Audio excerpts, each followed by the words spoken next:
At some point, a lot of people quietly believe the same thing.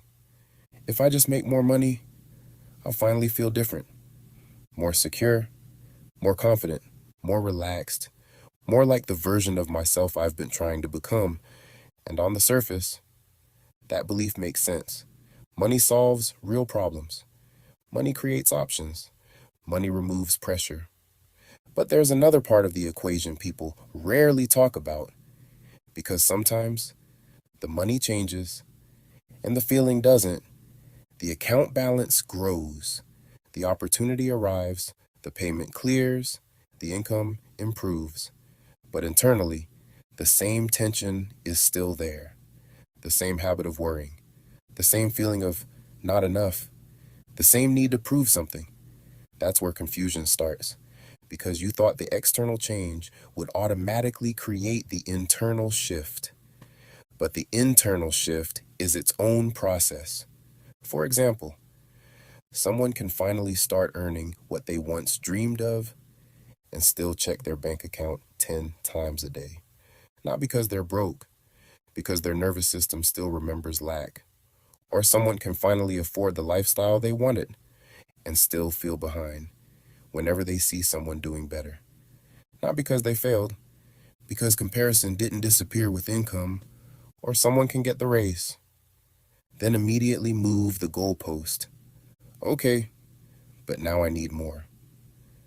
That's not greed, that's identity trying to outrun an internal feeling. And this applies beyond money. People do the same thing with relationships, with status, with looks, with achievements. They quietly assign emotional freedom to something external.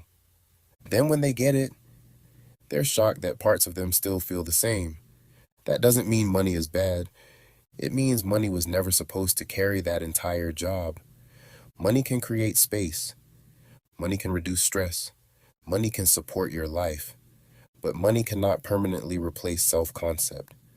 Money cannot automatically erase old patterns. Money cannot think for you. Money cannot decide your identity. That shift happens somewhere else. It happens in the way you relate to yourself now. It happens when security stops being postponed.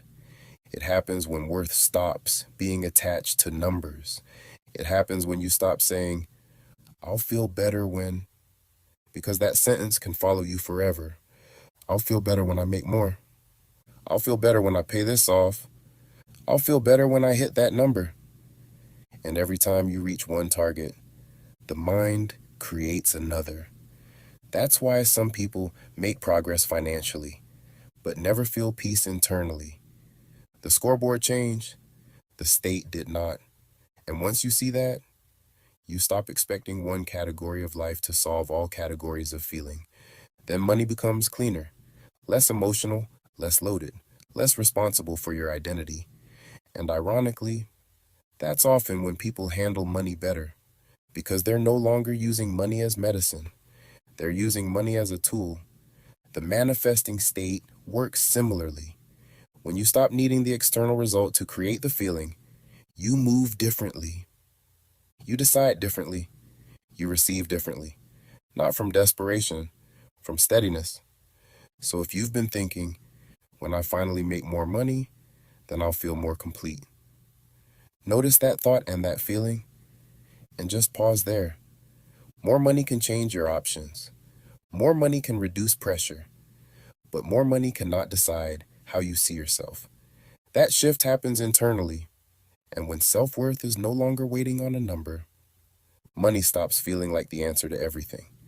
It becomes what it was always meant to be, a tool, not your identity. Subscribe and enter your manifesting state.